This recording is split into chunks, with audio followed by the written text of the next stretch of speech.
Good morning, everyone. Hi there. Hi, Father Fish. How are you? I'm great, Joey. How are you? I am doing great. Good morning, Shoal.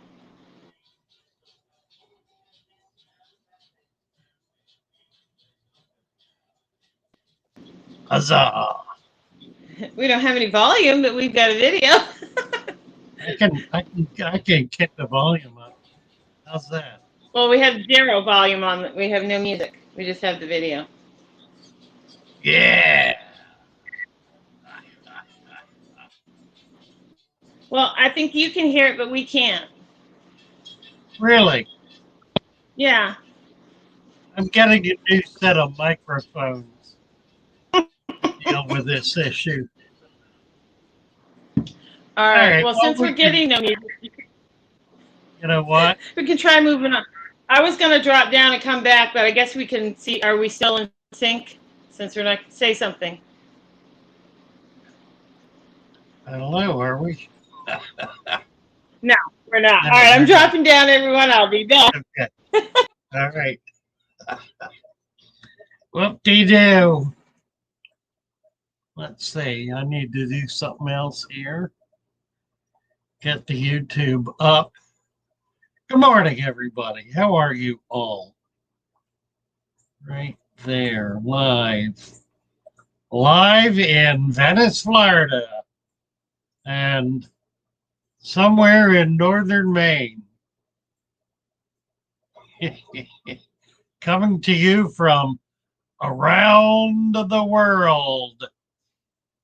Andre, hello, Andre. Who's that? Schwantz wants to know if I'm at my house. Yes, I am at my house. This is my house. And this is my friend Joey, who is at her house. I'm at my house. I bet we're what? At our various homes. But I'm thinking, I bet we're at least what 1,200 miles away from each other. I mean, I'm in Maine and he's in Florida. We have two ends of the country, north to south. Really, we're about as weather as well. about as far apart as we can get. Right. Red caps. Well, good morning. I've got red caps.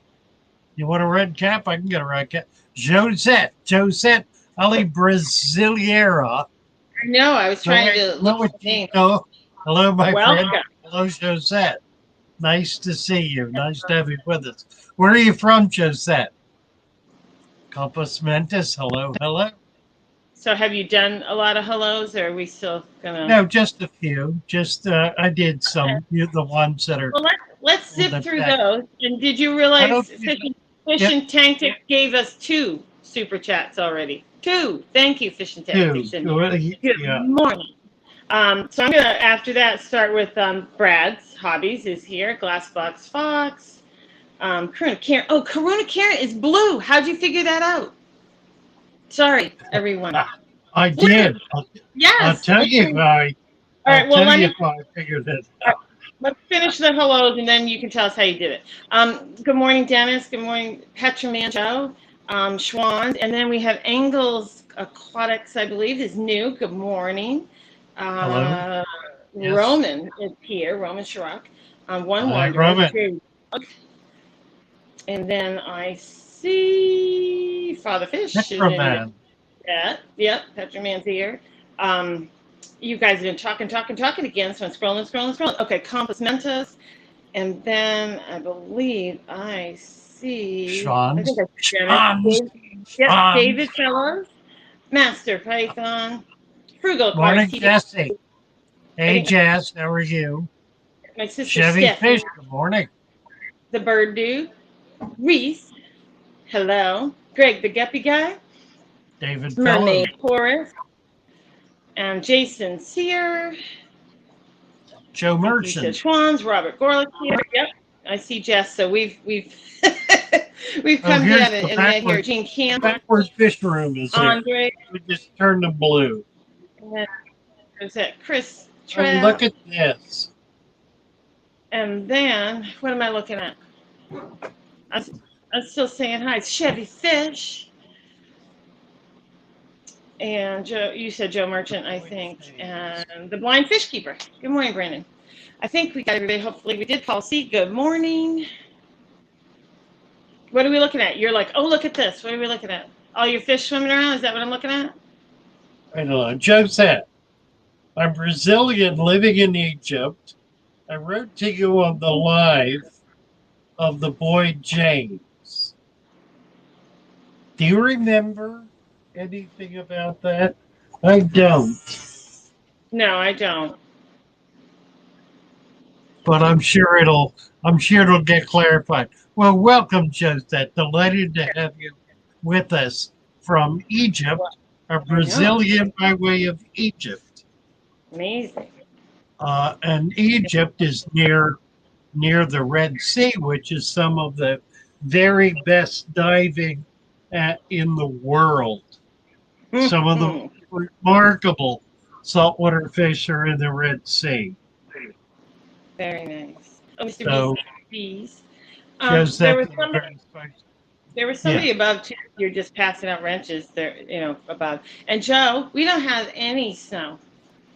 You don't have any sound?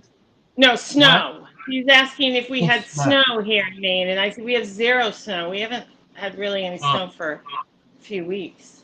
I shouldn't say this. We didn't get a crazy amount of snow this year, which I'm happy with.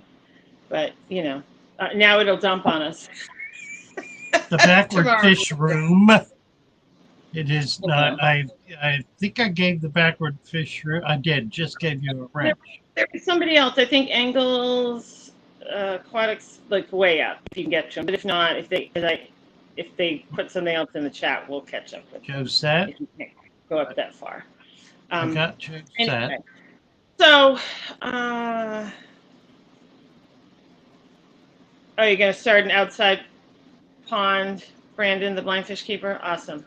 Yeah, nice. You guys are much warmer down your way and able to do all those things. Not that I can't have an outside pond anyway, but not the time of year to even start a tub if I wanted to for me. But good for you guys that you can get out there and get started with all of that. So if anybody, good morning, my fish tank aquatics. That I believe is a name change, right? No, I think I've already got whoever it was.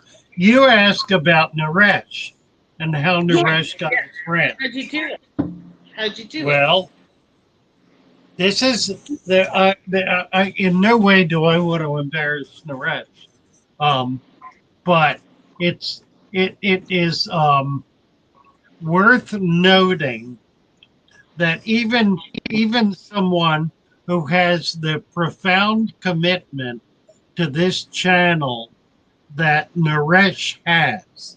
I mean, he has done more work on this channel probably than anybody else. He's a young man, 19-year-old young man from Sri Lanka, whose father, I just found out this morning, runs an electrical machine shop where he does repair on electric motors and the like. Anyway, we've been struggling with the fact that we've been not able to get him a wrench. And I finally said to him yesterday, have you subscribed to my channel? Well, I did not get an answer back, but this morning he's blue. So he had not subscribed. I think he simply overlooked it. You just, you get into something and you go on with it and you get excited and you go back, you forget to go back and look. So, just as for each of you who are active on the channel, please go back and check your subscription. Not only to make sure you are subscribed, but just as importantly, to make sure you've clicked all the bells and whistles. Make sure you click the bell and make sure you click all. If you will do that, It will allow the algorithm to identify you. It'll increase the numbers that the algorithm sees, which will mean that for every one of you who clicks that bell and then clicks all, 10 more copies of the channel go out to new people. It's a big deal. It's not a little deal. It's not insignificant. It is the way the system works. If you use that system and take advantage of it, then you're really providing all of the support that you can. And while I'm on the topic of support, let me say one more thing. I am now retired. I no longer have, well, what some might have thought was the resource of the Father Fish Aquarium. What others who know better know was the the debt service of Father Fish Aquarium. Mm-hmm. Nevertheless, I am now back on my permanent retirement, which is adequate to meet my needs. And I'm satisfied with that. And I live a modest lifestyle, so it's not something that is a strain or a struggle for me. What I try to do, however, with the money that comes in from YouTube and Patreon, as well as Get Kills and some of the other on-site sales, is I try to get that money back out into the community. So every dollar that you are able to donate goes back into the fish fund, all of it. I don't, I don't, I'm not using this to embellish my life. I'm using it to support the community. I know there are those who don't understand that. I just want to make it clear that that is, in fact, what my commitment is and where my energy is put, and is why I'm here. I'm not here for me, I'm here for the fish fam. And I'm here to support those who need support and who are willing to do something for that support. So I'm not just giving money away. I'm paying for services, things that embellish and strengthen and build this channel. If we're having any success at all, that's why. It's because people are caring about it, working on it, supporting it. People people like Naresh, young people struggling to make a life of their own, to build something, providing support for him and for others, not just Naresh. And I'm not going to mention names beyond that, but there are others in the fish fam who are making substantial contributions to the channel and to the fish fam in general. And it is my honor and privilege to support them, and I do so to the maximum extent possible.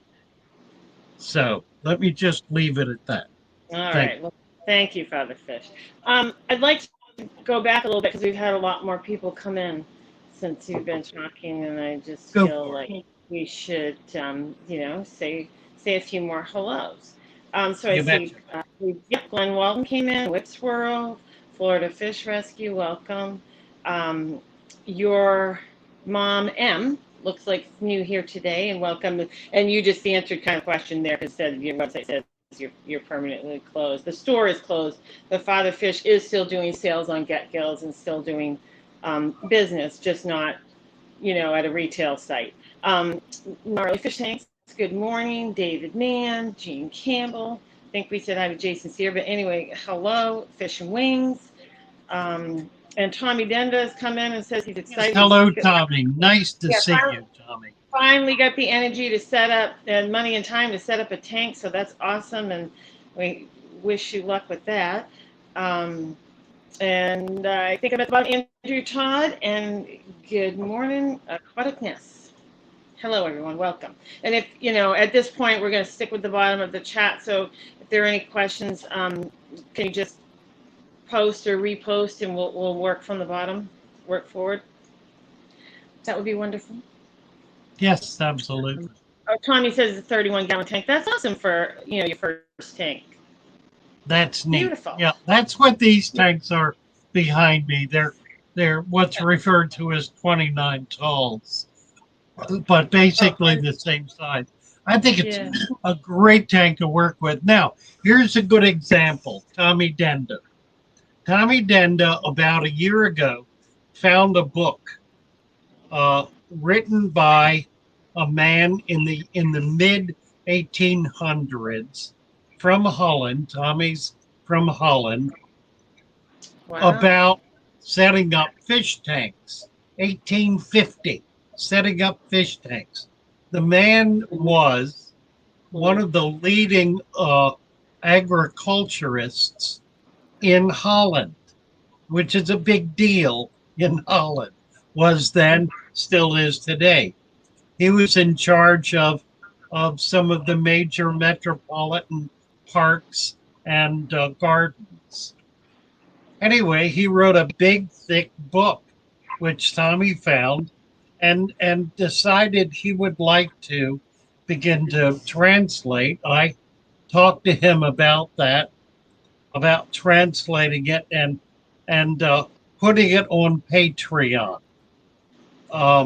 which is a project I never got around to because of the shop, but I very much want to. It's still on the back burner, still very much there. I know this is a real labor of love for Tommy, but if we can get this back together, I want to be able to work on it, and I would expect to be able to help Tommy by paying him for the services that he will be rendering to do that. So as this produces income on Patreon, a good portion of that would go to him. So again, another way in which I try with what I'm doing on YouTube to support the community and support those who are helping to make it happen. Yes. So thank you, Tommy. I'm delighted to have you here, and please be in touch with me, and we'll see if we can get back on track. I still have the material you sent me, so I'll get back into that and see if I can make a beginning with it.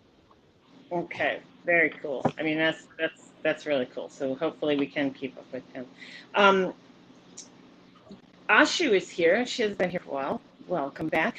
And Amber, Big City Bettas, great to see you here this morning. There was a little question. Okay, Glenn Walton had a question. I just thought this would be a good one. Hi, Father Fish. I have a question. Does fluoride affect fish? We have 0.7 ppm in our water, and I think that's a good question. It sure is. I really need to ask Stephen about that. Okay. Because I certainly don't know the answer to that, but I mean, obviously it's in most,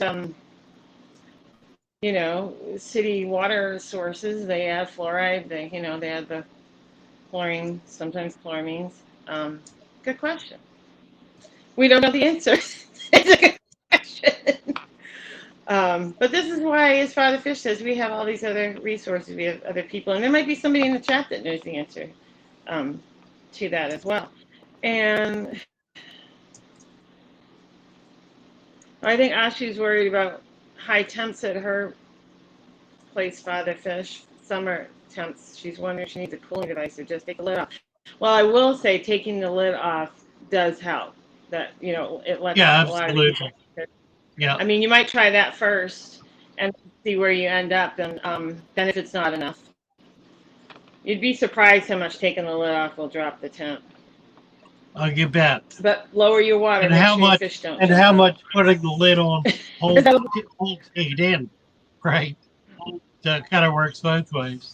Well, right. It holds the heat in. I mean, it also holds the moisture in. But if you're going to lower it, and a lot of fish jump, so just take a little precaution and drop your water. It's always a good idea to cover your tanks.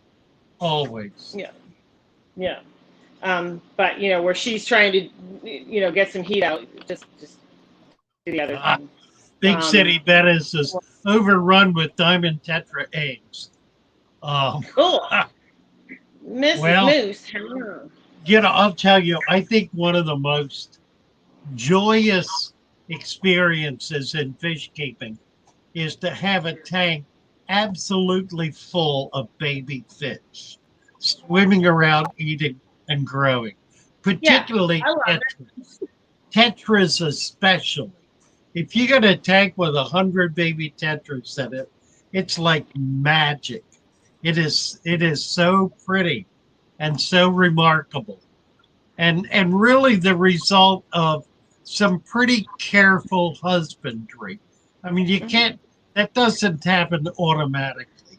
That happens because you being a really effective fish keeper. Oh, absolutely. Um, Schwann's is asking if you ship fish. And then, good morning, Mr. Manifesto and Bart Dude. Good morning. And geez, I almost just blocked Chevy Fish. That would be a good idea. Sorry, Chevy. Let me just block you. It's just the click of a button and you can mess something up. Doesn't So, take much. yeah, good morning, Alex. Oh, and DNM Remix. Good morning, and Frugal Aquatics. TJ's here. So right now, the fish you could ship are natives, father fish. Is that what you're shipping for fish? Yeah, mostly natives, yes, and some exotics as I'm able to get them. But micro stuff. I'm not doing any big fish. I'm Yeah. gonna have to take a break, Joe. Okay. Okay. Excuse me a No minute. problem. No problem. Well, David, I just saw you must have watched my angel fish video, so thank you. Thank you for going in and watching that. And yeah, that just goes along with what Father Fish was talking about as far as having any kind of baby fish swimming in a tank. It's fun and raising them up and seeing, you know, in their case, a shape change to the fish, a dramatic shape change when you raise angelfish. But just in general, the color, watching color develop on fish. And, if it's a tetra, I mean, obviously, you know what you're going to get for color. But if it's something like the goldfish and other things, even the marble angelfish, you don't know how they're going to turn out, how the pattern's going to be. And that's what makes it fun. So, and yes, David, remind everybody to give Father Fish a thumbs up today. That's awesome. That's right. Reading your fluoride comment. Yeah, well, I mean, Amber's always at it. She's got such an amazing fish house. Not just a fish room, a fish house. And it's definitely one of her passions, I would say. I know she has other critters, but she's got a lot of fish, that lady does. So, I'm looking here. Oh, agree, Priscilla. So you guys are kind of talking amongst yourselves. Okay, Chevy fish comes in with fluorides concentrated in our small tanks and in large amounts do mess with their ability to process food, waste, etc. I don't know too in depth. Okay, so yeah, we don't know at what level the fluoride would become a problem. But I guess I'm going to say if you're not having any problems right now, Chevy fish just put in a little bit on the fluoride. But I mean, if your fish are okay and things are going, I guess I would say don't worry about it. But because we can worry ourselves to death, and we can test to death and worry to death. But I just go with how the fish are doing personally. That's right. That's how I work. Or if you're really bothered by it, if you can get water from another source and maybe just do a percentage of a change and try to get some spring water or something in there, if that makes you feel better, go for that. Hopefully that can help. They're just all talking amongst themselves and Petroman, Father Fish. Now you know why I use RODI water. You don't know how much crap is in city water, and New Jersey water is terrible. I've heard that. Absolutely. So your fish are still, I see they're swimming around, Father Fish, and they look like they're doing great behind you. They are. I just got a letter from Martin Fish, who's a fish tuber in Germany. Oh, wow. You might, yeah, you might check out his channel, Martins Fische. If somebody can post that link for me, um, he's got a remarkable channel. It's in German, so a little difficult to figure out what's going on. But his tanks are magnificent, and I've been communicating with them a bit about dirted substrates, which he has tried and likes. Nice. He says personally, I think it's one of the most exciting things in our hobby that there's so many ways to become successful with happy and healthy fish. Absolutely. I agree. So yeah, remarkable guy and a really remarkable channel. I don't know if I can. Yeah, if you can share it with everybody. Yeah, I Kimberly, think I could. Yeah, it's Kimberly. one Zimmerman. On, I think I can get the channel. Here. Okay. So when you're ready, I have a little thing I'll read to you, but I know you're trying to pull up that link, so I'll wait till you're done pulling that up. And yes, Amber, you're lucky to have somebody who enjoys the hobby as much as you do. I know Aquarius has that as well, and a lot of you in here do, but not everybody has that. Most of the time, it's one person in the household that's interested in the fish, and they can't imagine why you want to do all these things. And so, if you can have somebody that's on board with you, amazing. You bet, big deal. Yeah, go ahead. I got it. Okay, so Timberlake Homestead says, Father Fish, ever since I added sand to my aquarium, my tanks are going through an algae cycle. Covers the sand, and the Imaginarium from Petco say it's okay, but the plants are covered. So it's just going through, it's probably got some, what am I trying to say? Probably get the brown algae. Can't think of the name, but it's kind of going through a little bit of a cycle. It appears by adding the sand, and it's got a little bit of an algae bloom, and it's not going to hurt anything. No, it looks sometimes a little bit unsightly on your. I see. Yeah, I would add diatom algae. It's got diatom algae. I'm like, I know the name, I just can't think of it. It's probably got some brown diatom algae going on, I would think. Sounds like. Add another half-inch of sand. Yeah. And try to get. I don't know about the Imaginarium sand from Petco. I would tend not to trust. It's just sand. It's just sand. It's just plain sand. Yeah. It's just a brand. Imaginarium is their brand, but it's just. I understand. I don't know what their process is, whether they just bag it from the sand company. Well, I've had another. Have you? Yeah. Add another half-inch of sand. Just cap it. Yeah. Cap that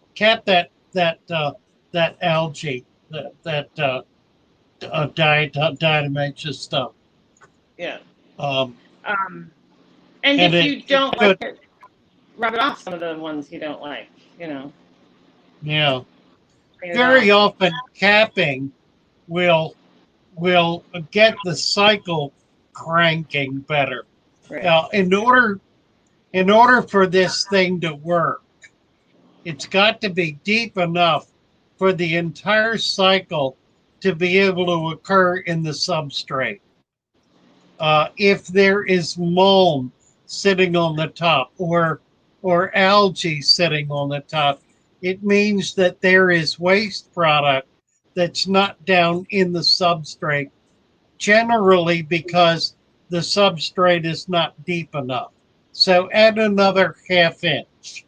That ought to be enough for it to be working through. It's a process, and it goes through the whole substrate. It goes all the way down into it, but sometimes it's not deep enough for the whole process to to be down in there, and you need to add a little more, make it a little thicker for that to happen. Yeah. And somebody else suggested snails. Yes, I don't know if you have snails in there, but if you can put a couple Nerite snails in there, and I mean that'll help as well. Yeah, Nerites love it. Yeah. Yeah. Oh yeah, they'll think, walk right through the autocats will too. Autosinkless. Yeah, autocats, right? Autosinkless. Yeah. Cories are good. Bristle nose. I mean, if you have any kind of Yeah. an algae If you can get rabbit snails are very slow and deliberate, and you need more than one of them, and they're expensive, but they're super cool. They're fabulous. I don't have any right now. I don't know what happened to them. Somebody snagged the ones I had as the shop was closing. Oh, probably, yeah. I was trying to put them aside, and they disappeared. Yeah. But I'll get more. They're available. Good morning, Howard. Good morning. Sean is asking if the guy that bought Father Fish is going to sell the fish. I did not sell the shop to any one person. I sold it to 100 different people. I literally broke did. It down, yeah. Over a period of a month, people came in and bought this and that and the other thing and took it out and took it out. So it experienced a diaspora. It is spread out into the wider community. So many people now have a piece of Father Fish. You had what we refer to in the horse business as a dispersal sale. A dispersal sale. A dispersal sale. Yeah. Yes, I did. You just liquidated, yeah. I liquidated, that's right. Oh, hello. Good morning, Texas Fish Room. Yeah, and I did that. I did that very deliberately because I did not want, after struggling with this for years, I decided I did not want to have what I had built taken over and changed and turned into something else. I didn't want the heartache of going back in there in 6 months for a year and seeing things that I would be unhappy with. And so I simply broke it into pieces and spread it out. So there's nothing other than the videos there and the memories. There's nothing for me to go back to. I am required to move forward. I totally understand that way of thinking because I've done that with similar things in my life because of exactly that. I didn't want to see somebody else with my thing. I get it. I totally get it. Yeah. Good morning, Landon. Good morning. The best schooling size, Mrs. Moose is asking. 6 to 12. Yeah, I think a really good school size of little fish is like 12 to 20, depending on the size of your tank. 6 is a great number for a small tank, like a 10 to a 20-gallon tank. Anything bigger, 20 or so. And then as you get big tanks, I was looking at Martin's tank last night. The fellow was just mentioning in Germany. He has a long tank, looks like it's at least 4 foot long, maybe 6. A very long tank, beautifully sculptured. I mean, it is magnificent. He has sticks in it, piled upon each other, going in the same direction. It's really very dramatic, with a lot of anubias and ferns and other aquatic plants living on those pieces of wood. But I noticed he had a number of schools of fish and a huge variety. Must have had 20 more different species of fish. Well, all little stuff. Everything from some of the most exquisite rams I have ever seen to neon tetras. And the tetras, Probably 25 in that school of Tetras. Wow, awesome. Um, Landon has a question, Father Fish. Says, I want to rescape my tank this summer. I have a ton of shrimp in the tank. Any opinion on how to catch them and what to do with them for a few days while I redo my tank? Huh. Well, okay, while you're thinking of that, I know there's a lot of chat going on here about cancer. And I feel for you. My sister is going through treatment right now. And so I totally understand what it puts not only that person through, but the family and everything. And I wish you all the best with that. Amen. Amen. I was married to a woman who went through cancer 3 times over a period of 25 years, I guess. Unrelated, each case unrelated to the previous one. And the first time was when our child was 2 years old. And that was devastating. That was frightening. The baby was old enough to know something was wrong and was scared, just as frightened as she could be about losing her mother. Could have been older, might have been 3 or 4. Couldn't have been 2, 3 or 4. She did a number of things, of course, treatment, but she also did various healing ministries, which she credits with helping spiritual healing. Just remarkable experiences. This is a woman who today, she's a year younger than me.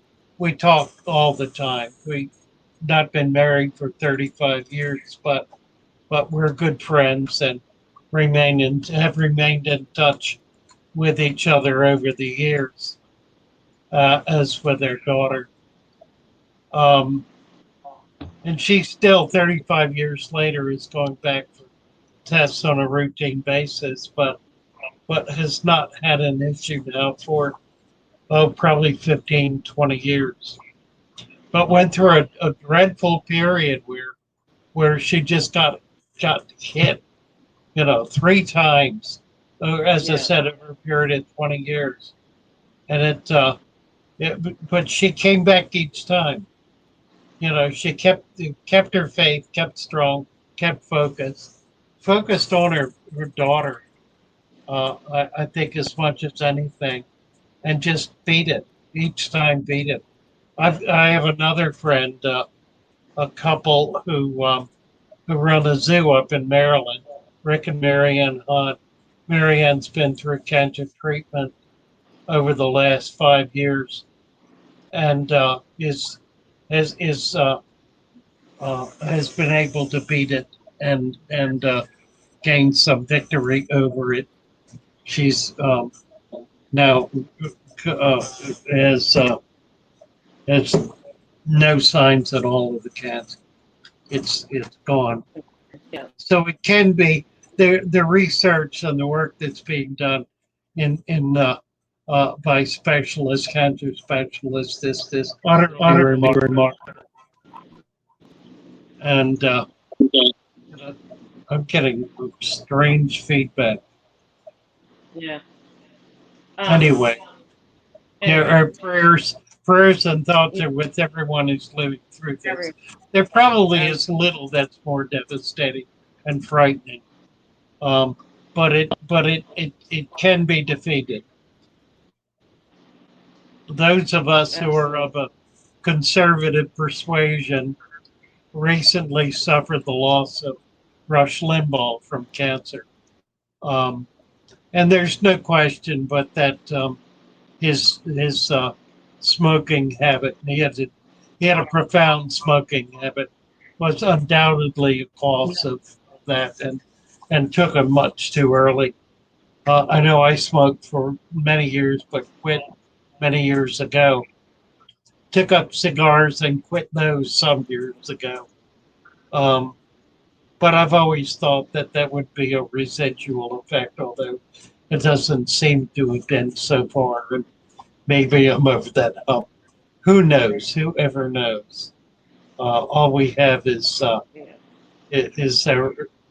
the support of friends and family, the medical establishment, and our faith. So bless you all in the process of struggling through these issues. Yeah. Sorry to interrupt that question. We'll get back to it, but I could see so much. I couldn't stop and read everything because I'm trying to, but I could see what was going on, and I just wanted to bring thank it you up. for that very much. I feel like it touches almost everyone. You bet. Somewhere along the line. Okay, so the question was, and I can't remember who asked it. I'm sorry, but how to catch the shrimp and what to do with them for a few days while they're redoing the tank. Depends on the extent to which you're redoing the tank.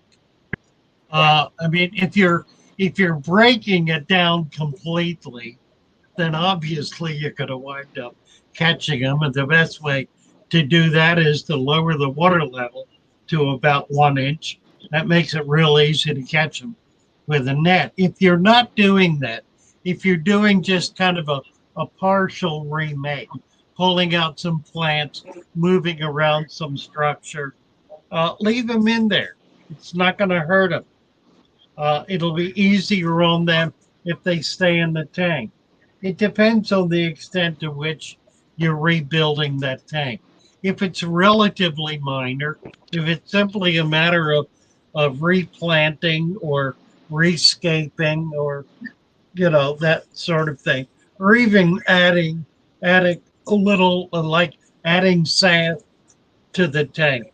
You don't need to take your fish and shrimp out to do those kinds of things. You're better off if you don't. They're not. They don't have any trouble escaping sand as it falls into the tank. It's not going to bother them. It's not going to get caught up in their gills. They will be fine. They're used to dealing with that kind of issue in their environment.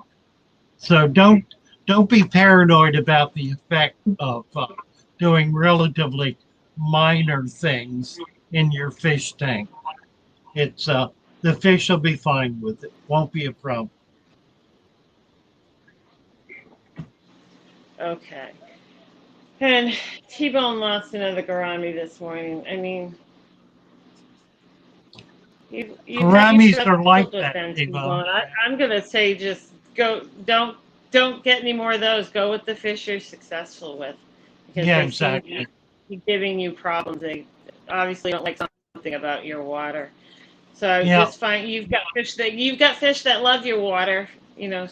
Stick with those types of fish. And we all struggle with that. We all struggle with fish that like our water. So it's nothing, not that you're a bad fish keeper. You're not. You're a good fish keeper. It's just not working.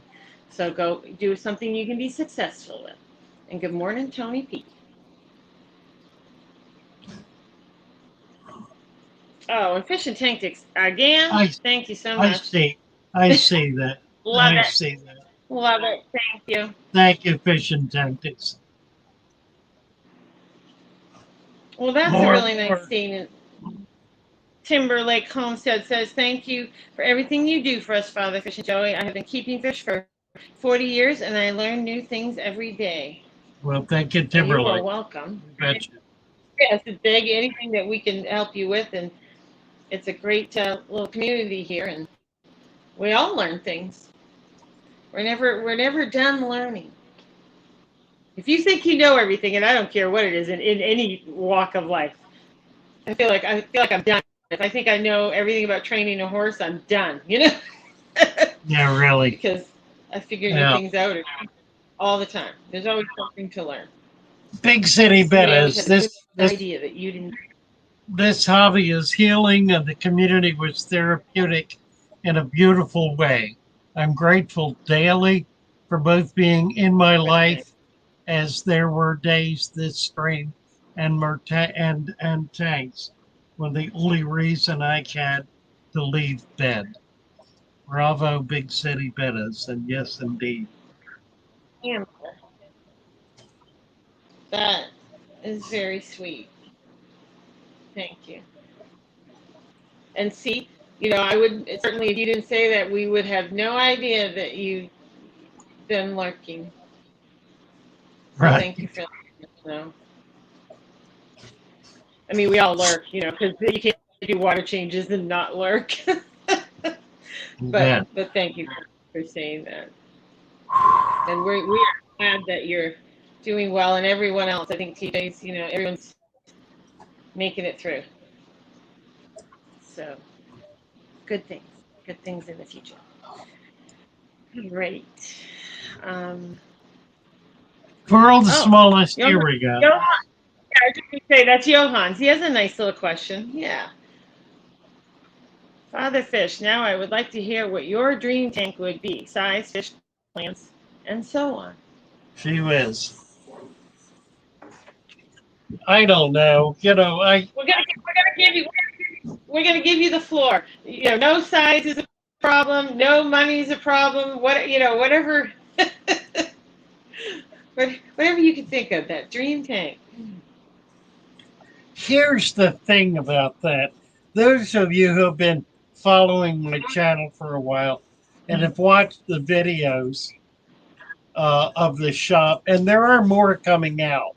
I just went through my my video library last night on my computer and found some things that never got published, some B-roll stuff. So we're going to do some of that.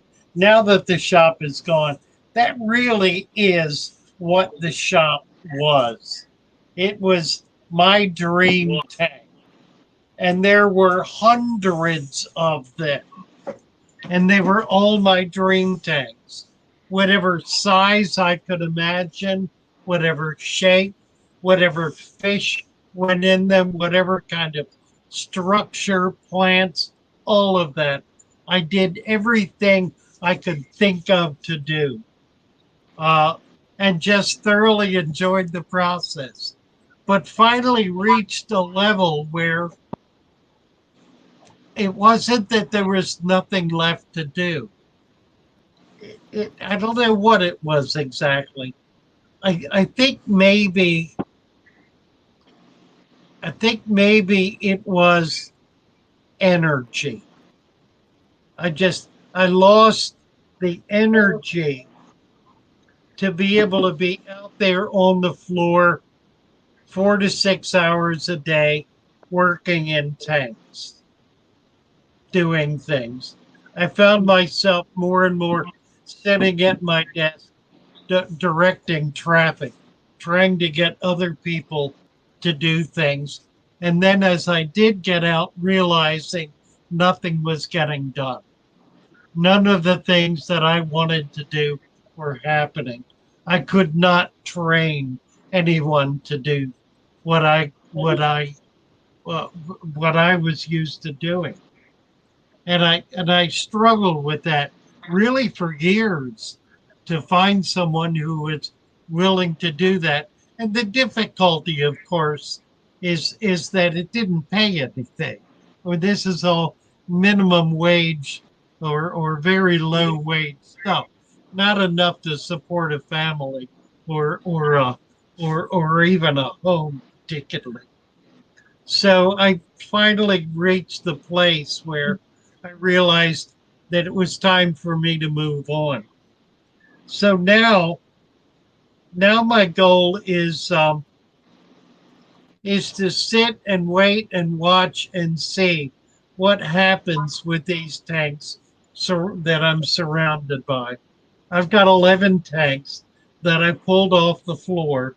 No big ones. 55 is the biggest. And I'm not doing very much with them. They're kind of sitting there. I got an order of plants in, so we'll see how they do.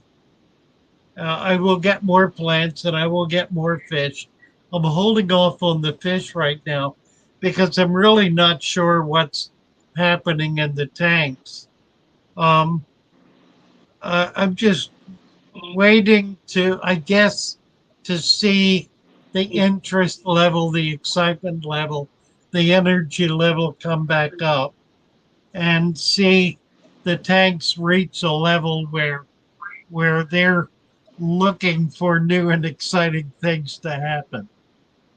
So I don't know. That's a foolish answer, I guess, to a serious question. So I kind of, what I get out of that is we've got a super chat from Glassbox Fox, and we'll get to your question in a minute. What I get out of it is, you know, owning that Father Fish aquarium is sort of, you've already had your dream tank because you had 400 of them. Yeah, that's kind of already done it. I mean, I had a 500-gallon tank, you know, and I did a lot of different things with that tank. I had a 200-gallon black water tank.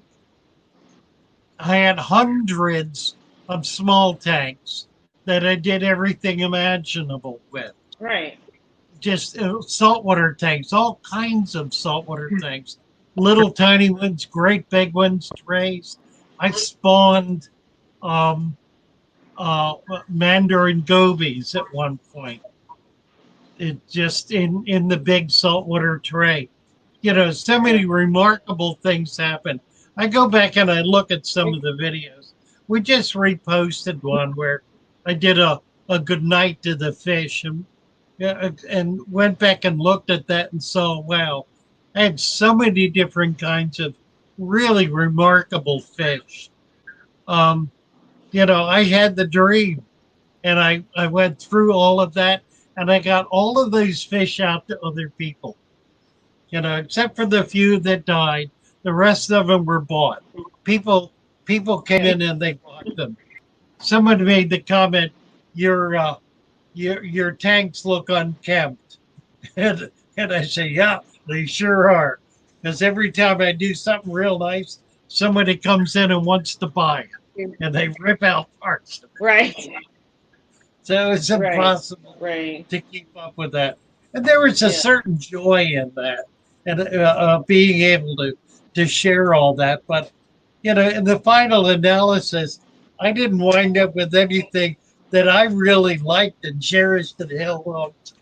It all just sort of went out. So now's a chance to do that. Yeah. I've been at it for 2 weeks. It's not long enough to even get started. But I'll make it. I'll make it. Right. So Glassbox Fox, thank you for your super chat. And they have a question about ick fatherfish. And I'd like to say good morning to Sarge. Sarge's Aquarium, and I think I saw Patrick came in, and Jay Olivers, Raven Thomas. Good morning. Glassbox Fox got ick from LFS. And 86 degrees for 8 days. Time to medicate. Or am I being impatient? If that did not disappear after 2 days at 86, it was not ick. Yeah, it's not ick. If it were ick, it would be gone in 2 days. Right. Kick a temperature up to 87, 88, just to be sure that you're warm enough. But my hunch is you don't have ick. Right. Send us a picture. Go on Discord and post a picture of what you're dealing with.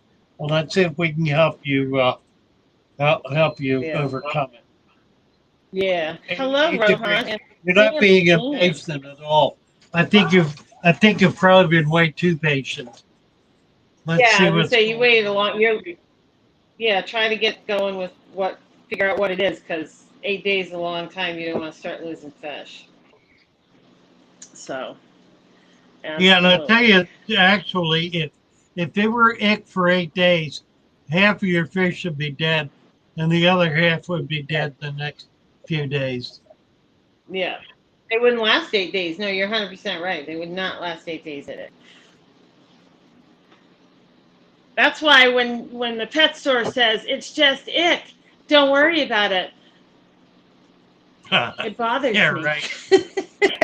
Really? I have to walk away. Walk away. Well, so long as you deal with it. If you're dealing with it, that's one thing. If you're not dealing with it, it doesn't go away. I know. They're telling the customer, oh, just it. Don't worry about it. You know. Okay. Anyway. Okay. We'll go to a different rant. The the backward fish keeper. I got 3 10-gallons and 120 long yesterday. Cool. You got some projects ahead of you. That'll be fun. 3 10s and a 20. Nice size tanks. Yeah. Not getting out of control. High-rise window cleaner. Thank you so much. That's not it. Yeah. It does not move around fish to fish. Doesn't work that way. One fish gets it, and then 2 or 3 fish have it, and then 5 or 10 have it. It doesn't move one to the other. They all get it at various stages. Yeah. I'm reading this founder fish, sorry. Oh from my. High-rise window cleaner. Thank you so much. Oh, bless you, High Rise. Yes. Wife is in remission 4 years, so he's their miracle baby. Amen to that. But yeah, I have a miracle baby. My wife and I were 40 years old when we each had our first. She was 39, I was 40, and we each had our first and only child. Talk about a miracle baby. And she is an amazing woman. Joey's older than my daughter, but I tell Joey she reminds me of my daughter. They're both very, very strong-willed people, very gutsy people, successful people, just kind of strong-minded. This is funny. I've got the same. What did I do? What's funny? Oh, never mind. What do you do now? Oh, it's okay. I was looking at my screen, and it had this high-rise post twice, and I was trying to figure out why. But it's because I put it on the graphic, on the picture. Oh, Never yeah. I'm just being stupid. Okay. Well, we all have our moments. I do that stuff all the time. I do that all day long. I have moments. So all right. I'm trying to just look. Yeah, Rohan. Narek speaks Tamil. He's not Hindi. Oh, TJ, you're hilarious. Where are we? I'm totally lost track. That's okay. Thank you, High-Rise. Okay, Chevy Fish. Yeah, we've managed Chevy Fish. That's fine. I know. There's just it's great to see there's some people popping in here today that we haven't seen for a while, so that's awesome. And hey, while you're at it, can you hit the like button? I haven't been pushing that at all, but please hit the like button because that just helps, the algorithm for the show. The likes help. Yeah, we got 80 watching and 55 likes. So 24 of you out there have not hit the like button. And it's jumping. You need to smash the like button. Down to 20. Smash that like button. Anyone watching, right? So. Oh, I love this. And J-Dog said, J-Dog said, I was just reading J-Dog's comment. He's put it in a couple times. He says, please don't forget to like and comment. It will help the channel grow and making YouTube algorithm suggest the channel to more people. And that is true. Whenever you look at anything, if you can, that's not on a live or whatever, if you can leave a comment, that definitely helps. Here we go. Frugal Aquatics. Let me see if I can find Frugal Aquatics. My betta had ick. I kept moving around its body. Yeah, he's joking around. TJ's joking around. But it's I know. It was white sand off the plaza. Mm-hmm. Really? It was his ick was moving around. Yeah. The white sand. Right. Oh, Stephen, the biologist, came in with 24. Better hit that like button. Yes, Stephen. And good morning, Stephen. Good Right. morning. Hello, Stephen. You betcha.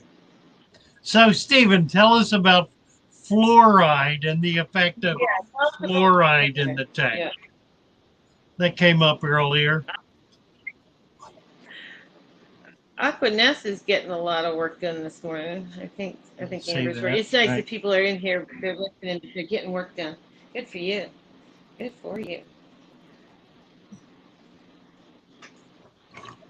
Tam. Everybody does it, Tam. It's not that people aren't going, oh, I'm not going to hit the like button, but you come in, you get into the chat, and you just start going, and you just forget to hit it.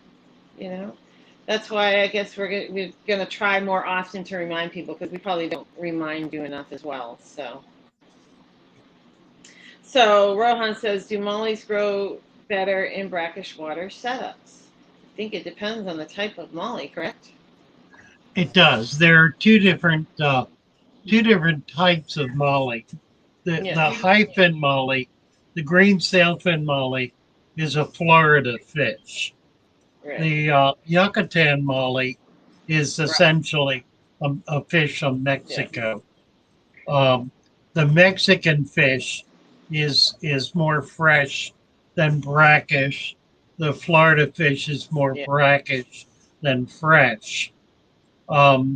Generally, if you have high colored mollies, gold mollies, jet black mollies, marble mollies, those sorts of things, those are going to be Yucatans, which will do better in fresh water.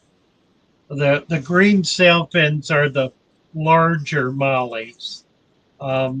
They run 3 to 4 inches. They get much bigger. They're not nearly as common in the hobby because they don't have the color morphs. But the marble is a good example of one. The green sailfin obviously is the native. And the high fin, the mollies with a big high dorsal fin are the Florida. Generally, mollies, if they're sick and not doing well, adding a little salt to their water will generally help them perk up. It's got probably more to do with pH than it does to do with the hardness of the water, although those two conditions run kind of simultaneous. I would check the pH if you're having trouble with your mollies and try to get it up to at least 7.5.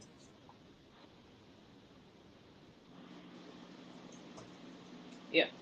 What else we got? I agree with that. They do like alkaline water. Yeah.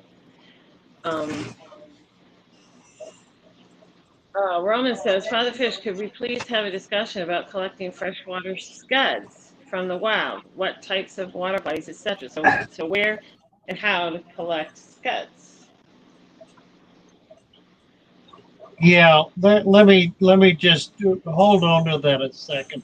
Stephen just made a comment about fluoride. Yeah. Been a few trials that have shown adverse effects, slowing their system down, shorter lifespan, other defects. There was more.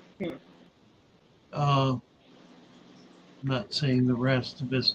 He's still typing. At what level?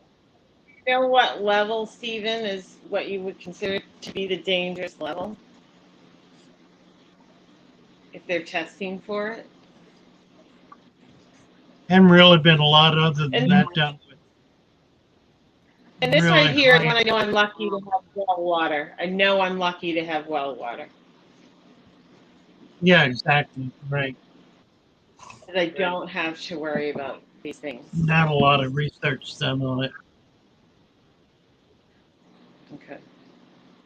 Frugal so I guess I would go along with what I had said. Yeah. Right? If you're worried, try to do water change with some other water source if you're worried about it. So do you want to, you're at Frugal, but can you just touch on Roman's question about the scuds before we go? About the scuds, Yeah. Where to collect and, that sort of thing. Well, you're going to find scuds in permanent standing water, like in a pond, in a creek, in a stream. Generally, you'll find them. You can find them in rapid moving streams. You can find them everywhere.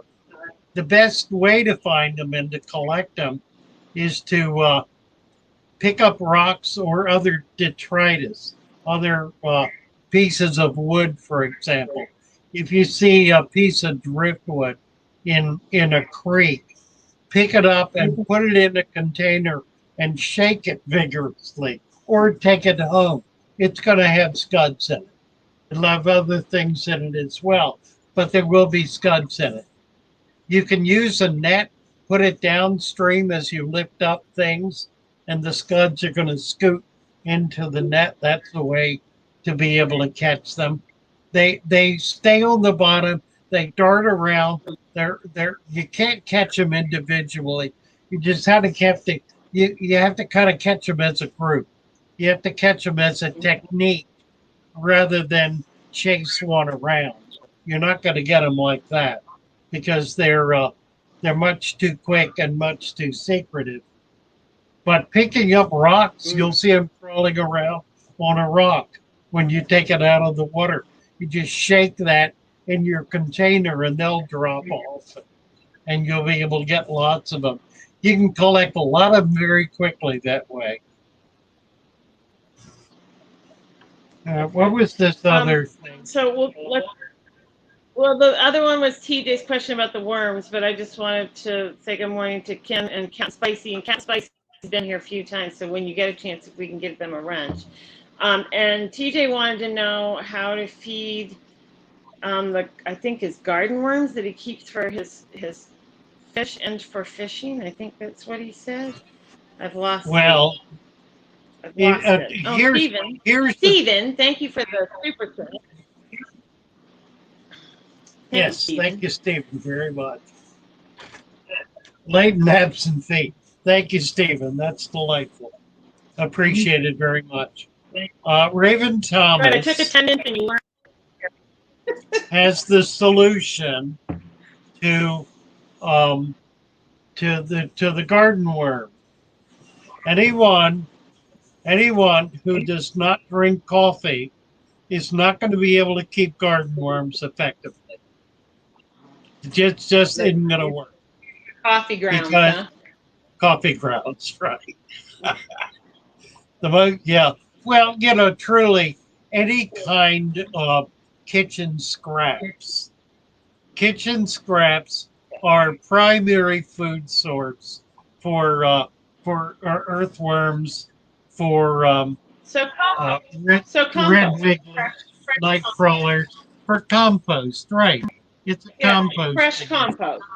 Yeah. Fresh compost, yeah. Gotcha. Yeah. Yeah. Gotcha. There are some wonderful videos on YouTube about setting up worm cultures. Go study them. They're really worth the effort.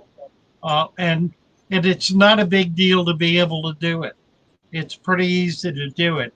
And it's the best way to really make maximum use of your fish and your table scraps, your food scraps. Okay. And fish waste too, for that TJ, matter. ask a family member to keep some coffee grounds for you if you hate coffee. Get a friend. Somebody's got to be able to give you some used coffee grounds that could save you. Right. Oh, as well as your kitchen scraps, obviously. But yeah. Oh, good. Captain Spicy got a wrench. Thank you. Thank you. Captain Spicy. I just gave Captain Spicy a wrench. Oh, yeah. Chevy's talking about her grandma was a believer in coffee grounds and scraps for her roses. Yeah, absolutely. Yeah. Yep. Cool. All right. So I can scroll back up. I don't see anything down here. Oh yeah, there was somebody was asking about salt. It was Mermaid's Course. Does salt truly hurt cory cats and plecos? Just wondering, since I have some mollies in with a rubber pleco and have some cory cats. I often hear that they can't tolerate salt, so I avoid using it for treatment. Yeah, Stephen wants to talk about this. Stephen's been talking a lot about salt on Discord, and has Yeah. had a number of comments about the use of salt. I Generally, mean, if you're going to use salt, you want to use it as a dip rather than putting it in the tank. yeah. So you're treating each fish that has a problem individually, as Yeah, opposed exactly. to Right. yeah. And as you say, the other thing is it's not always good for plants. So if you have a planted tank, you're not going to want to dump a lot of salt in there either.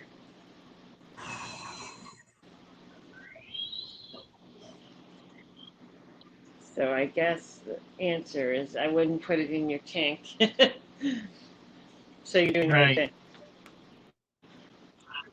thing. Good morning, George S. Oh, the Fat and blind fish sassy keeper. for keeping warm.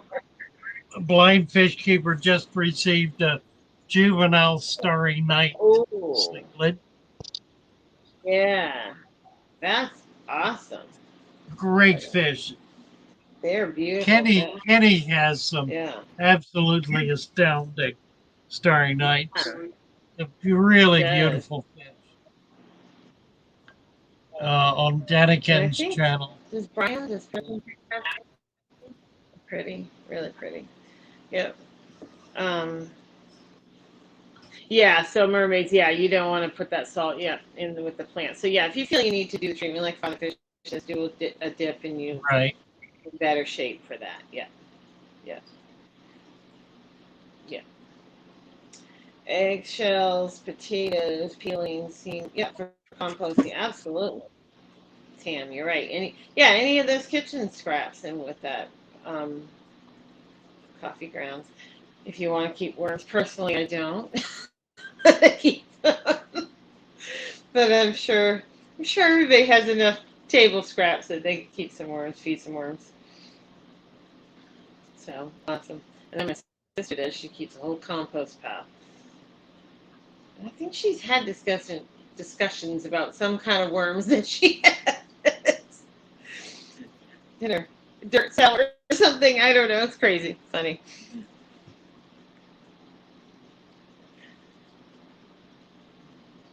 Oh, Brandon, I thought that going blind was the end of everything for me, and fish keeping brought me back into my life again. This hobby does so much for so many people. Amen. Yes, sir, it does. Um, that's amazing and good for you. So happy to hear it. And it's not, I think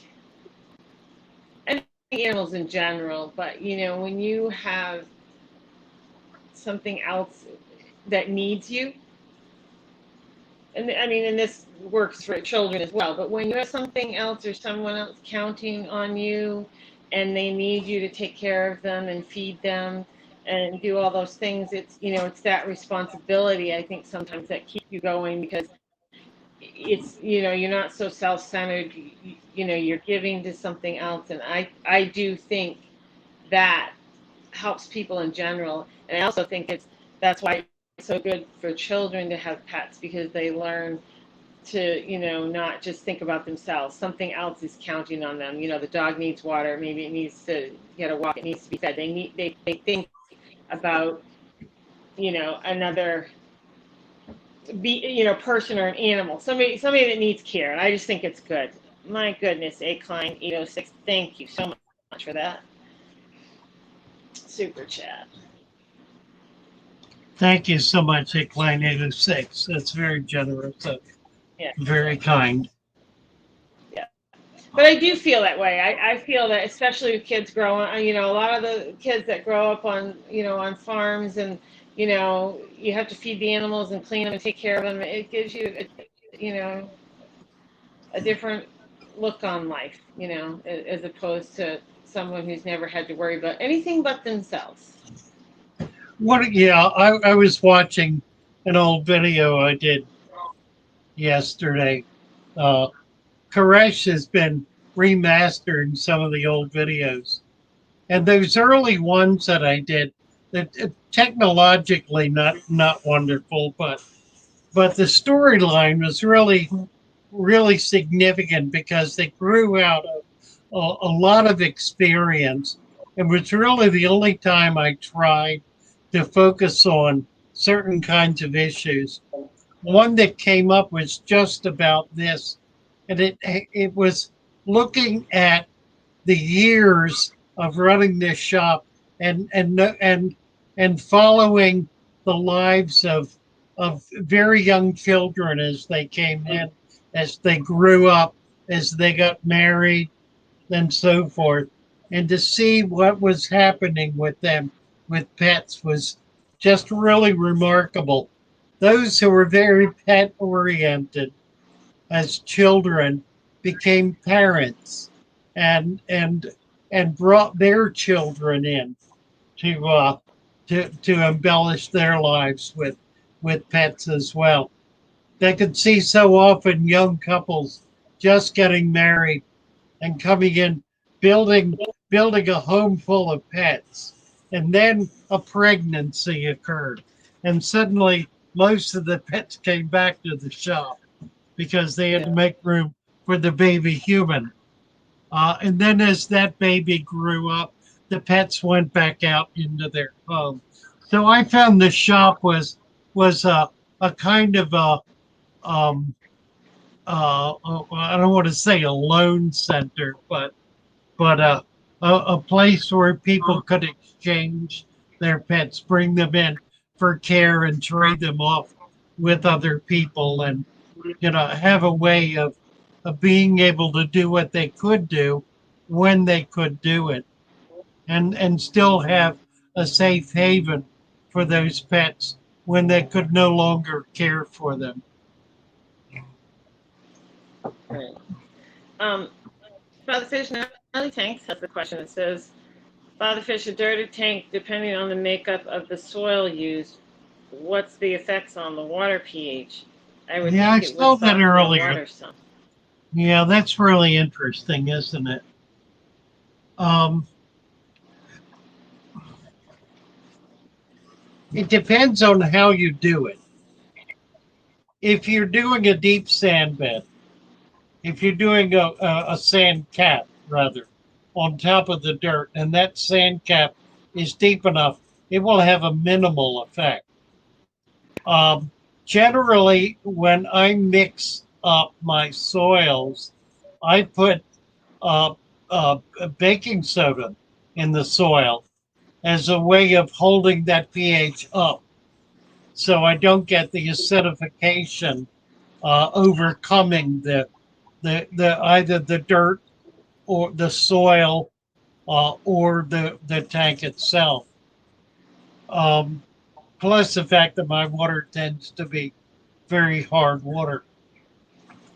Now that's changing now because now I'm using water that is substantially softer. So we'll see how all that works out pH wise. But Yeah. I try to keep buffers in as a way of overcoming that.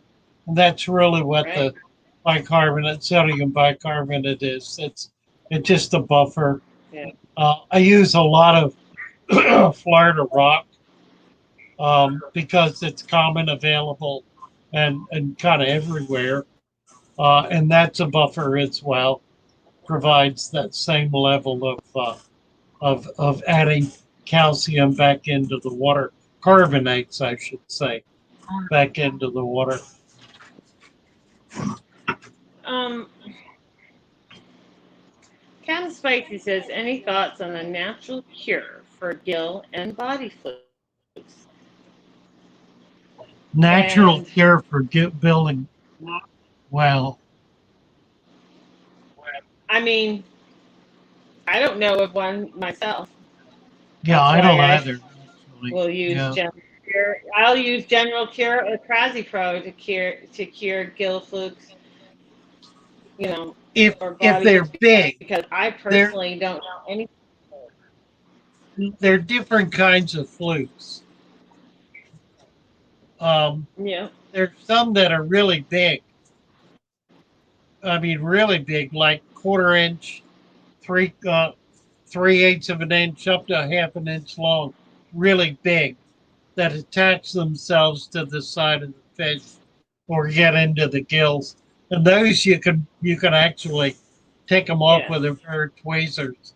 You can physically remove them. Yeah. If it's something you can see, there are worms as well, different kinds of worms that will attach themselves to fish. Those you can physically remove from the fish.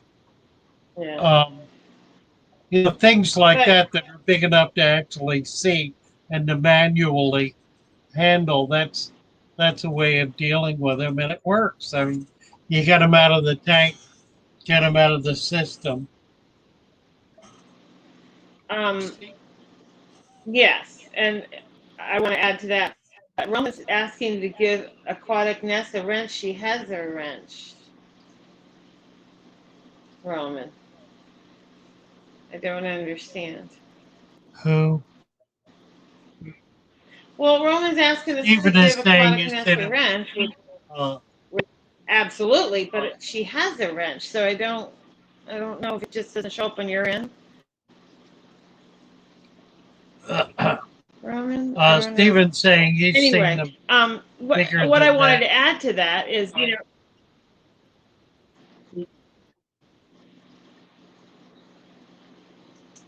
yeah. But I mean, in fact, right now, Father Fish is experiencing this. He's using General Cure in his tank to treat parasites Yeah, because yeah, that's right. that's the route you had to take. And he's on Yeah, his third day of treatment. Yeah, I don't like to do it, but I did it. I just got a box in the Yeah. mail. I mean, yeah. But I mean, he's experiencing, parasite issue right now, and it's not where he normally is with his fish keeping, but he's here himself, and he's using General Cure. So, Right. So anyway, I don't know, but I mean, I'm back from. Yeah. Look at this, boys and girls. We got some kind of medication. Is I that have medication? 224 grams each of metronidazole and fenbendazole, Okay. which are the two active Yep. ingredients in General Cure. So I now have my own Right. source, and I have adequate Yep. quantity here, about a half a pound each. It's Yeah. about a half a pound each. I would say you get plenty of medication. So That should do it. anybody who needs them, I will be happy to provide these, and they'll be in much smaller packages. Right. I can show you. Right. I got these little tiny Oh, bags okay. I can provide it in. Oh, yeah. Okay, like So you so. can send some meds. Okay, good to know. So everybody that wants that So combination of meds, he can package it and send it to you. happy to do that. Okay, Roman, I was just confused myself. I'm like, I think she's got a wrench, but okay, cool. All right, awesome. Florida Fish Rescue is back. Oh, you got all your work done? Okay, cool. Break from projects. Yeah, awesome. Um, Duco wants to know if I will ever make a book. oh, I don't yeah, know. I have no yeah, current plans to do it. Um, I think if I do, it'll be the result of a whole lot of things coming together. I've spent, for example, I've spent the last 25 years writing commentary on a website having nothing to do with fish, having to do with religion, philosophy, and politics. And I've got all of that documentation. I could put that stuff together. I don't know that that's worth doing, frankly. I mean, it's just sort of detritus, if you will. The videos, I think I'm building a substantial library of videos, and these morning streams are really achieving that in a substantial way. So I think the book, if you will, is going to wind up being a video book, maybe an audio book, something like that. That's what I Stephen just really foresee. Yeah. Father Fish, Stephen's saying if you need some medications, he buys in bulk and he can sell to you. I saw that. Thank you, Stephen, very much. Yeah, which is awesome. Yeah, I have kept. Yeah, cat and spicy. Yeah. Yeah. I have very little use for it is the problem. Well, I know, but when you need it, you need it, and usually it's at midnight when you figure it out and you can't get it. Yeah, absolutely. Oh, Tommy Denda, thank you so much. Do I know Blue Car and Terra Thank you. Well, I don't think a Biocar and Terra Preta. I don't think so. Biocar and Terra Preta sounds like a European product. May not be here in the States. I'm also not current on the products that are commercially available. I don't do commercial products as a rule, so I really don't keep up with it. I am the frugal fish keeper, the ultimate frugal fish keeper. So, yeah. But thanks again, Thank you, Tommy. Stephen, very much. Everyone's been very generous today, and we appreciate that. And yes, indeed. If anybody hasn't hit the like button, I haven't checked the numbers, but if you just could, I'm reminding one last time, checking the like buttons. We've got 83 watching and 80 thumbs up. We're doing pretty well. Oh my goodness. Thank you so much, everyone. Thank you. That's 81. Awesome. Right. So, but I get that people don't like putting meds in their tanks, but I personally have never found any way to deal with any kind of external parasite, other than anchorworm, or like you said, something larger that you got to use them. That's my experience. If you have that going on in your tank, you got to use those meds to get rid of them. Yep. If I had another way, I'd sure tell you. The NM remix. Ooh, thank you very TJ much. just gave TJ gave you one. Thanks, TJ. Coming yeah, and like I said, I understand that wanting to put things in your tank, but if it makes the difference on saving your fish, then you have to get there. You have to do you it. bet. I mean, it goes against Fish's grain, but he did it because he wants to save his fish. Yeah, so, and it did. I mean, they're fine now. Yeah, they look great. I'm watching them swim around. They look great. But do the full treatment. Don't decide they're okay and that you can stop. Do your 25% water change and finish your treatment, and then in 2 weeks do it again. Right. Because of that cycle of the eggs and stuff. Yeah. Florida Fish Rescue asking, is the organic version of Miracle Grow safe for a dotted tank? I don't know what he means, dotted. The type. Dirted. Yeah. Yeah. Yes, absolutely. Yeah. Virtually anything is, if you have an adequate sand cap. The sand cap is the key. Having an adequate sand cap is the key to being able to maintain the health and the balance of the tank. The whole issue about dirted tanks is to keep the dirt out of the water column. Everybody who has gotten in trouble with dirted tanks, the problem has been they've not been able to separate the water column from the dirt. You absolutely have to do that. If you don't do that, you wind up with a number of serious problems that cannot be overcome. Only one of which is you get a dirty tank. That's not even the worst one. The worst one is you don't get adequate and appropriate anaerobics. And anaerobics, which in the case of not having a sand cap, can kill fish because it puts toxins in the water column. You need to keep them down under the sand. The sand acts as a semi-permeable barrier in the same way that your skin is a semi-permeable barrier. Exactly the same way. So it needs to be deep enough for that to actually occur. Don't try to skimp on it. Better to have too much than not enough. Sand, I'm talking about. And with the dirt, it's better to have too little than too much. Now, let me say that again, because that's important. When you're doing the dirt, it is better to have too little dirt than not enough dirt. If you have it's better to have too little than too much.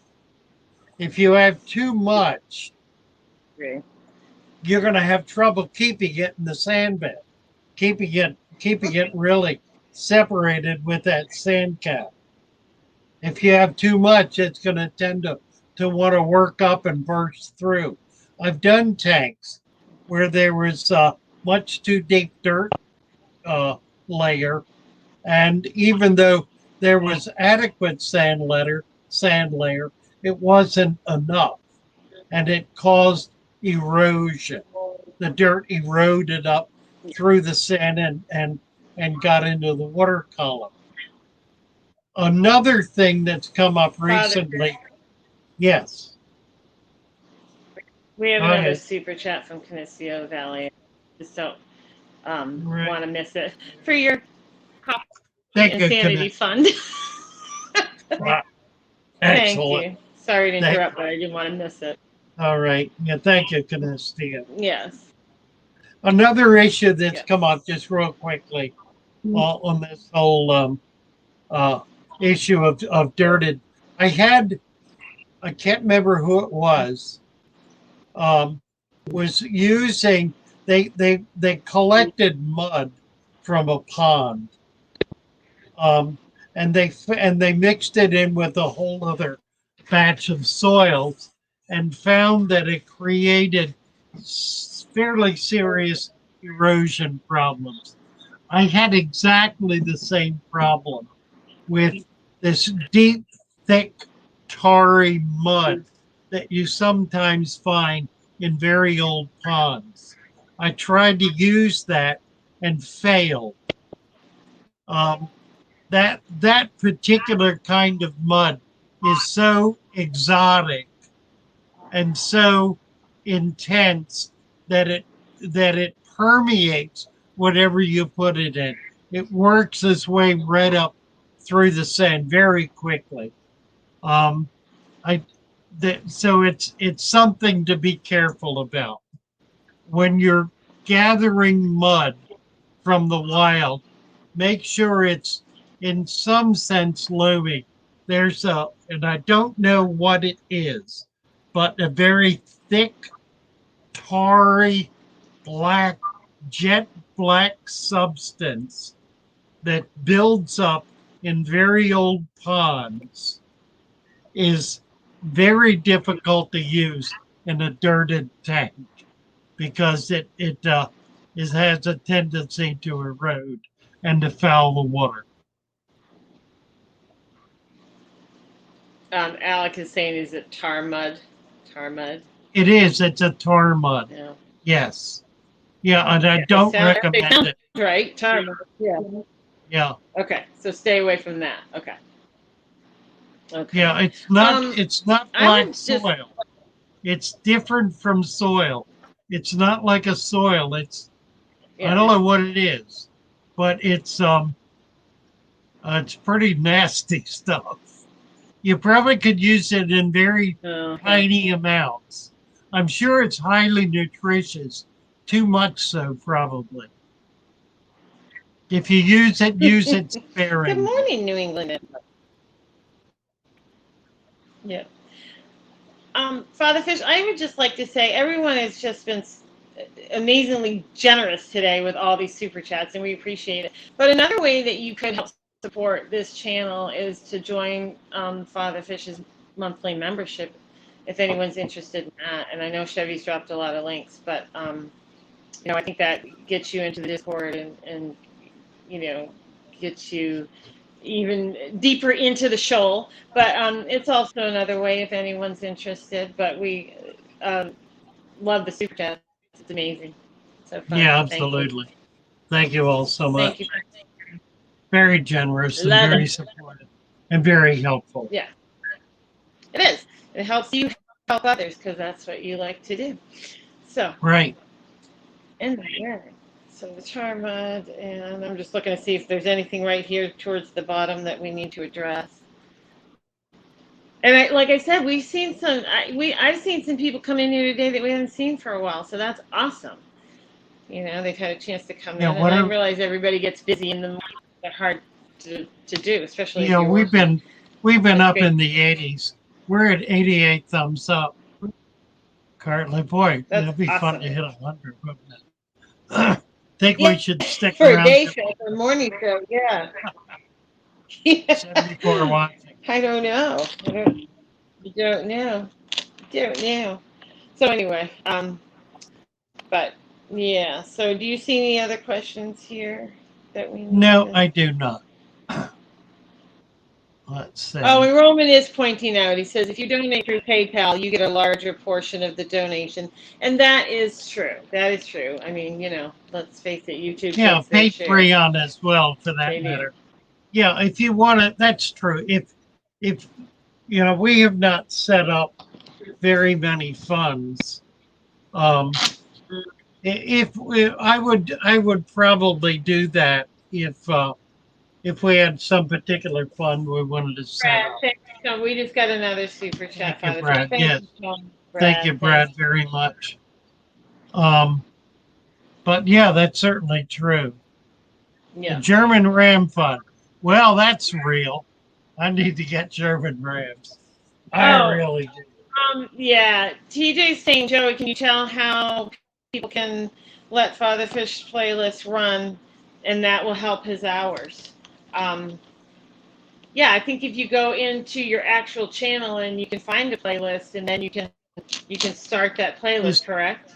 yeah, that's right. Click play all on the playlist. You got right. You got to go into Yeah, the actual yeah, playlist. But yes, I mean, and anything like that, it just helps the algorithm, as you know. yeah. YouTube, And I do have my channel like set up in YouTube likes playlists. activity. Yeah, Yeah, but right, I got correct. a I mean, they like activity. They want activity. Yeah. right. I got a lot of So, playlists.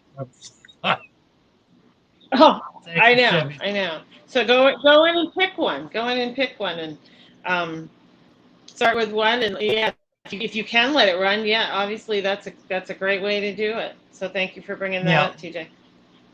my Good favorite idea. one. Good idea. My favorite one is the least played one. Why? See, you might find that funny Well, stuff. that I think that happens when you're into something and and you view it differently and you get excited about it, doesn't mean somebody else does. you know, Really, it's like really. you Yep. think, geez, that I thought that was amazing, but I don't think anybody liked it. It's funny how that works. Duco said he had some Oh, and questions. yes, Tony. Okay, but Tony is correct. Not only watch it, but give the video itself a thumbs up and leave a comment. And you are right, Tony. That also helps the Yeah, algorithm. absolutely. Yeah. Thank you for bringing that up. Charles Christian, hello, hello. Yeah. Hello, Charles. Scrolling back to the beginning. Okay. Yep, you'll end up watching the replay. All right, Dave says, wow, my clown loaches have gone mad for a fingertip of crushed garlic. They love it. Cool. And that's, like I said, Father Fish said, before, and a lot of people just feed it once a week to their fish. All right. That's a good thing. Especially if they'll eat it. That's really good. TJ, if everyone can send me money, that will help too. Yeah, everybody wants to be on the end of that, right? Every little bit. And Jean, yes, and Jean, you're correct. If there's a new person in here today that hasn't subscribed and hit the notification bell, if you could do that, that'll also help. Chevy Fish, thank you as always for being here and dropping links. And Steph, my sister, I know, tries to greet everyone as well. So thank you, Steph, for helping out. Making and thank you, Koresh. Dear Koresh. Yes, absolutely. He is for his wonderful lovely video and all that he's doing for the channel, because he's the one doing all these little videos. So that's awesome. That's right. Yep. Yeah. I had to hide my thing from the dogs because I'm like, they're gonna start sending out messages.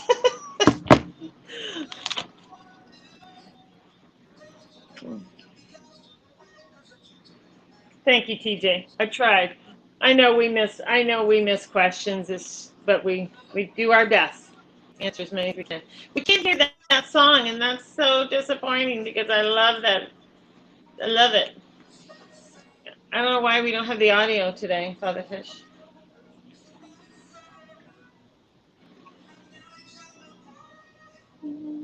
It's very faint. Can you turn it up?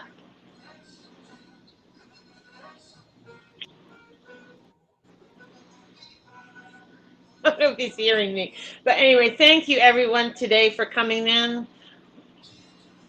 Because without the show, we have no show. You guys dictate the show for us, so it's awesome. And thank you for all the super chats and the support. And good luck to everyone that is in any kind of treatment. And have a great day. Have a fishy day. Or any other kind of pet day. Oh, good morning, Catfish Terry. Good morning. You got to get that music worked out because I miss not having the song.